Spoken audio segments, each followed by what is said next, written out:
สวัสดีท่านผู้ชมกำมาพบกับซ่องทอล์กเดอะนิวหลังจากที่ห่างหายกันไปโดนเนาะบ่ได้อัดคลิปแบบนี้และหลายคนก็ทักในคอมเมนต์เนาะบ่ว่าจะเป็นพี่น้องฝั่งไทยที่ทักในคอมเมนต์ว่าคือบ่อัดคลิปคือตะกี้เนาะซึ่งสาเหตุที่บ่ได้อัดคลิปคือตะกี้ก็ย้อนว่ามันบ่ค่อยมีเวลาท่านผู้ชมเนาะอีกอย่างสถานที่ก็บ่ค่อยเอื้ออำนวยปานใดเพราะว่าเฮาเปิดร้านตอนสวยเนาะเฮ็ดให้มีคนหลายแล้วก็วุ่นวายท่านผู้ชมก็เลยบ่ค่อยได้อัดคลิปเลยที่จะพากย์เสียงอยู่ในรถหรือว่าในบนอื่นเนาะที่ว่าบ่มีเสียงรบกวนและในมื้อนี้ที่ว่าอัดคลิปได้ก็ย้อนว่าปิดร้านแล้วเนาะปิดร้านแล้วก็พยายามอัดคลิปมาอบรมกับท่านผู้ชมเนาะเพราะในช่วงที่ผ่านมาบ่ค่อยได้อัดแล้วก็มีหลายคนทักมาอยู่ซึ่งใน EP นี้ท่านผู้ชมเฮาจะมาเว้าถึงเรื่องที่กำลังเป็นกระแสในสื่อสังคมออนไลน์ของเราในปัจจุบันที่ว่ามีกลุ่มโจรจำนวน5คนเนาะคือว่าติดอาวุธครบมือท่านผู้ชมติดอาวุธครบมือไปปล้นเฮือนประชาชนเนาะแล้วนำเอาตู้เซฟจำนวน2เครื่องเนาะจำนวน2เครื่องนี่นะมีมูลค่าหลายล้านบาทท่านผู้ชมซึ่งว่าในเหตุการณ์นี้เนาะก็มีกล้องวงจรปิดจับได้หน้าคนที่ว่าโจรเนี่ยนะเนาะจับได้หน้าโจรนี่ยังชัดเจนและก็มีการโพสต์ตามหาหรือว่าโพสต์นำจับตัวเนาะแล้วก็มีค่าตัว100,000 บาทในการนำจับท่านผู้ชมอันนี้ถือว่ามีการโพสต์กันเนาะซึ่งทางช่องก็บ่สามารถที่จะเอารูปของคนอื่นมาลงแบบนี้ได้เนาะเพราะว่ายังบ่มีการยืนยันจากทางการแท้ว่าแม่นผู้นี้แท้หรือบ่เนาะทางช่องก็บ่อยากเอามาลงเพราะว่ายันมันมีข้อมูลผิดพลาดหรือว่าประการใดเนาะอันนี้เฮาก็ยังบ่แน่ใจเทื่อถ้าให้มีข้อมูลอย่างคืบหน้าแล้วเฮาจะมาอัปเดตอีกเทื่อนึงเนาะท่านผู้ชมแบบนี้มันจะดีกว่าแม่นบ่ซึ่งตัวกับเหตุการณ์นี้เนาะเกิดขึ้นอยู่ที่บ้านพีบุญทองเมืองห้วยทรายแขวงบ่อแก้วท่านผู้ชมแล้วก็มีการเปิดเผยชื่อรายชื่อโจรจำนวน3คนเนาะท่านผู้ชมที่ว่ามีการฮู้ชื่อแล้วก็มีรูปเนาะอันนี้ก็บ่แน่ใจว่าแม่นข้อมูลแท้หรือบ่และชื่อส่วนหลายจะเป็นชื่อพ่อมงท่านผู้ชมซึ่งเฮาจะบ่ขอชื่อเนาะถ้าข้อมูลชัดเจนก่อนแล้วเฮาจะมาอัปเดตอีกเทื่อนึงท่านผู้ชมซึ่งตัวกับเหตุการณ์นี้ท่านผู้ชมมันสร้างความเสียหายเนาะสร้างความเสียหายอย่างหลงหลายและก่อนอื่นเนาะเฮาจะมาเบิ่งสาเหตุที่เฮ็ดให้เกิดมีโจรหลายขึ้นอยู่ในสังคมลาวแล้วก็เฮาจะมาเบิ่งผลกระทบต่อสังคมแล้วเฮาจะมาเบิ่งวิธีป้องกันหรือว่าแก้ไขท่านผู้ชมเนาะซึ่งเฮาจะมาอบรมกันใน3ประเด็นนี้แหละท่านผู้ชมและวันนี้เฮาจะพาท่านผู้ชมมาเบิ่งสาเหตุที่เฮ็ดให้คนธรรมดาหรือว่าคนเฮาทั่วไปนะกลายเป็นโจรนะมันเกิดจากสาเหตุอันใดเนาะท่านผู้ชมซึ่งเฮาจะรวบรวมมามี3-4สาเหตุนี่แหละเนาะก็คืออย่างที่เฮาได้นำเสนอไปหลายคลิปแล้วแต่ว่ามื้อนี้ก็จะเอามานำเสนออีกเนาะเพื่อที่ว่าบางคนที่ยังบ่ได้เบิ่งคลิปของเฮาในช่วงที่ผ่านมาก็มาเบิ่งคลิปนี้ก็ได้เนาะสาเหตุที่ให้คนกลายเป็นโจรก็ย้อนว่าความยากจนท่านผู้ชมคนที่บ่มีรายได้เนาะคนที่บ่มีรายได้หรือว่าคนที่มีรายได้น้อยจะเลือกใช้วิธีที่ผิดกฎหมายหรือว่าไปขี้ลักมักจกหรือว่าไปค้าขายเถื่อนแบบนี้เนาะอันนี้น่าจะเป็นสาเหตุนึงหรือว่าความจนบีบบังคับให้เฮ็ดนะเนาะอันนี้ก็และข้อต่อมาก็จะเป็นพวกบ่มีการศึกษาเนาะจำนวนที่บ่มีการศึกษานี่ก็คือบ่มีความรับผิดชอบส่วนดีเนาะแล้วก็บ่มีทักษะในการที่จะไปเรียกทุจริตบ่ว่าจะเป็นการไปหาวิธีการทำในบริษัทอย่างต่างๆแบบนี้นะจะบ่ค่อยแบบมีทักษะแบบนี้แล้วก็จะบ่ค่อยมีความอดทนพวกนี้เนาะจะบ่ค่อยรู้ว่าอันใดเป็นอันใดเนาะมีแต่ว่าอยากเฮ็ดอันใดละเฮ็ดเลยแบบนี้เนาะคนพวกนี้นะและต่อมาก็จะมาเว้าถึงสภาพแวดล้อมท่านผู้ชมสภาพแวดล้อมมาทำให้อย่างเช่นว่าการเติบโตในครอบครัวที่มีอาชญากรรมหรือว่าอยู่ในชุมชนที่มีอิทธิพลของกลุ่มโจรอย่างเช่นมีหมู่เป็นโจรมีหมู่ขี้ลักมีหมู่แบบเสพยามีหมู่เล่นเกมมีหมู่กินน้ำกระท่อมมีหมู่ติดคอลลาเจนติดตี้แบบนี้ก็มีบ่อย่างที่เขาได้เว้าไปแหละตกหมู่แหงเป็นแหงตกหมู่กาเป็นกาเนาะถึกผู้ดีก็ดีถึกหมู่บ่ดีก็เสียผู้เสียคนนั่นแหละท่านผู้ชมและสาเหตุต่อมาที่ให้คนกลายเป็นโจรการในเรื่องของยาเสพติดท่านผู้ชมคนที่ติดยาเสพติดคนที่ติดการพนันนี่นะจะเฮ็ดให้กลายเป็นโจรได้ง่ายอย่างเช่นว่าติดยาแล้วบ่มีเงินซื้อยาสิไปหากิลักมักจกของคนอื่นแล้วมาขายเพื่อที่จะเอาเงินมาเสพยาเพื่อที่จะเอาเงินมาลิ้นการพนันที่ตัวเองติดหนี้เนาะ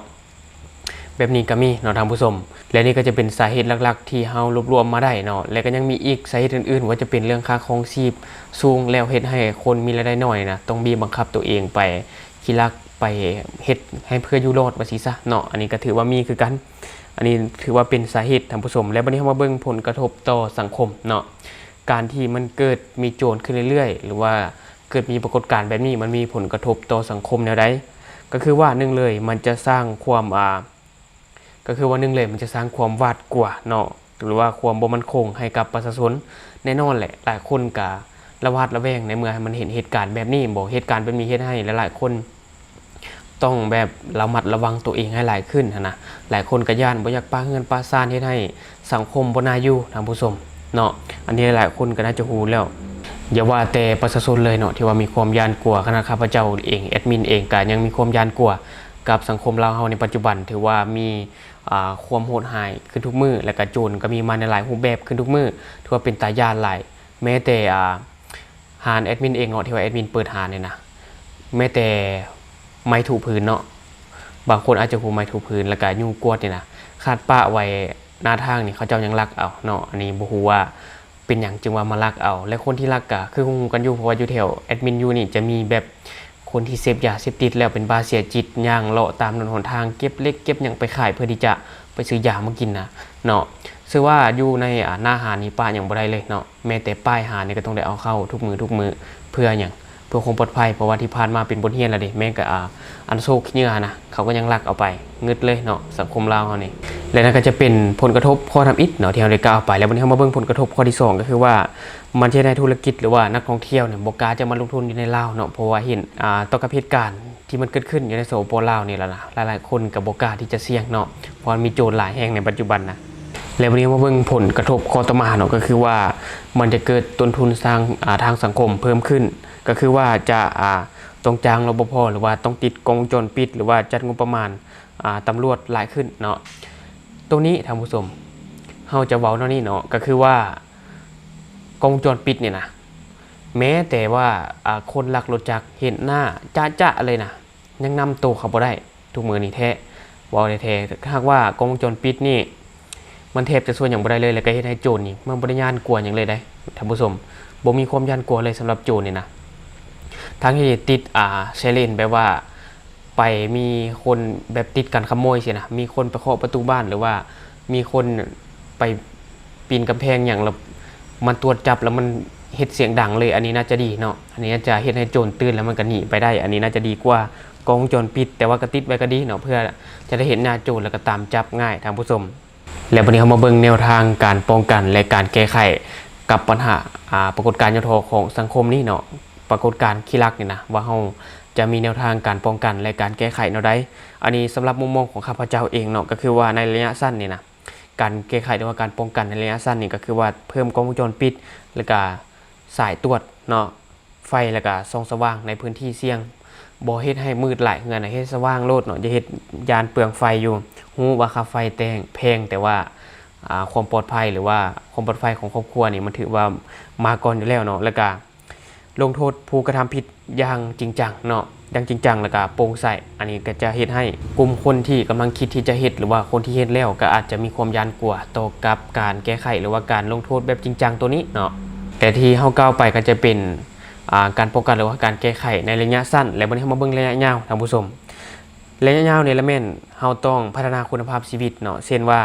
ให้การศึกษาเพิ่มทักษะเนาะเพิ่มทักษะอาชีพให้กับกลุ่มคนที่ติดยาหรือว่าคนที่บ่มีการศึกษาเนาะกลุ่มคนนี้นะเอามาศึกษาบำบัดแล้วก็เพิ่มนาเวียกสร้างอาชีพให้กับเขาอันนี้น่าจะลดพรได้ท่านผู้ชมอันนี้สำหรับคิดว่าได้และข้อต่อมาก็จะเป็นเรื่องของการสร้างโอกาสหรือว่าสร้างวิธีงานทำให้กับกลุ่มคนที่มีความเสี่ยงหรือว่ากลุ่มคนที่เป็นคนทุกข์คนจนเนาะคนทุกข์คนจนคนบ่มีเงินหรือว่าคนที่เคยถูกโทษมาแล้วกลุ่มคนเหล่านี้นี่นะเอาไปบำบัดแล้วหาวิธีการทำให้เขาเจ้าแน่นอนมันจะช่วยลดพรปลดการย่อท้อของสังคมหรือว่ากลุ่มคนขี้รักตัวนี้และต่อมาก็คือว่าปลูกฝังคุณธรรมตั้งแต่บ้านเฮือนประชาชนนี่นะจนกลายไปสู่โรงเรียนก็คือว่าจะมีการให้ความรู้มีการ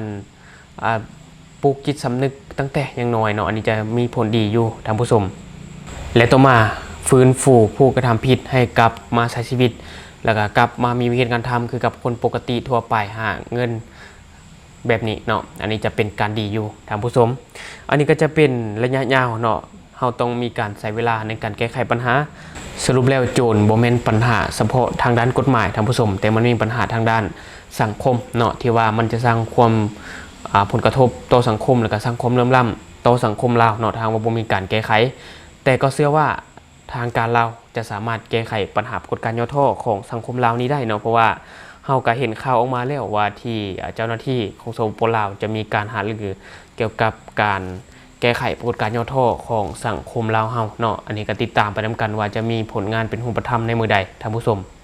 และทั้งหมดก็คือข้อมูลที่ข้าพเจ้าอยากจะนำเสนอในมื้อนี้สำหรับท่านผู้ชมคนใดเบิ่งคลิปของเฮาหรือว่าเบิ่งการนำเสนอของเฮาแล้วรู้สึกว่ามันบ่คักบ่แน่หรือว่าบ่คักบ่ต้องบ่ใด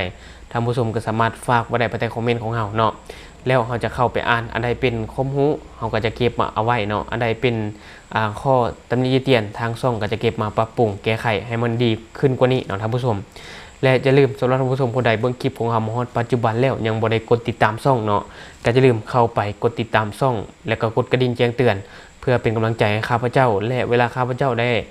อัพคลิปลงไปท่านผู้ชมจะบ่ได้พลาดข่าวสารของประเทศลาวเนาะอย่าลืมสนับสนุนกันโดยการกดติดตามช่องขอขอบใจ